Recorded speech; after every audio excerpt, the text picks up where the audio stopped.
கிராமத்து முறையில ஜிலேபி மீன் ரொம்ப டேஸ்டியா இருக்கும். ரொம்ப ஹெல்த்தி.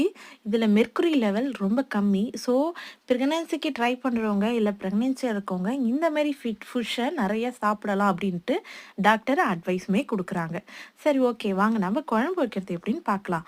ஃபர்ஸ்ட்டு ஒரு கடாய் எடுத்து வச்சு அதில எண்ணெய், கடுகு, காஞ்ச மிளகாய், மிளகு, சீரகம், காஞ்ச மிளகாய், அதுக்கப்புறமேட்டா வந்து கொஞ்சோண்டு வெந்தயம் இதெல்லாம் லைட்டா பொன்னிறமான ரொம்ப கருத்துறக்கூடாது. லைட்டா ஆனதுக்கப்புறம் உங்ககிட்ட வடவம் இருந்தா போட்டுக்கங்க.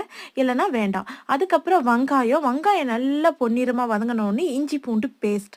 பூண்டு ஒரு 10 பல்லு இல்லன்னா ஒரு ஒரு 2 பூண்டு முழுசா உரிச்சு நீங்க போடலாம். இல்லன்னா ஒரு 10 பல்லு பெரிய பல்லா இருந்தாலும் அப்படியே போட்டுக்கலாம்.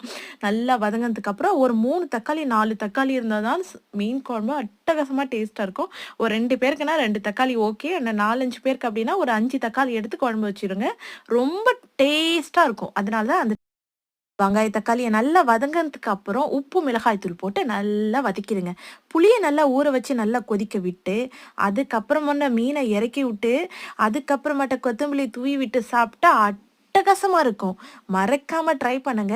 என்கிட்ட இன்னும் கொஞ்சம் இருந்துச்சு. ஊர்ல சென்னாவர மீனுன்னு சொல்லுவாங்க. எனக்கு இது எங்கேயுமே கிடைச்சது. அதனால அத வாங்கி நல்லா கிளீன் பண்ணி, கொஞ்சோண்டு பெப்பர், சால்ட் அதுக்கப்புறமா இஞ்சி பூண்டு பேஸ்ட், கொஞ்சம் தயிரு, கொஞ்சம் லெமன் எல்லாம் மிளகாய் தூள் எல்லாம் போட்டு நல்லா மிக்ஸ் பண்ணி, மீனுமே வறுத்து அட்டகாசமா எடுத்துட்டேன். செம்ம டேஸ்ட் அடிப்பொடி தூள். நீங்க கண்டிப்பா மறக்காம சப்ஸ்கிரைப் பண்ணி எனக்கு சப்போர்ட் பண்ணுங்க. நீங்களும் உங்க வீட்ல ட்ரை பண்ணுங்க. பாய் பாய்.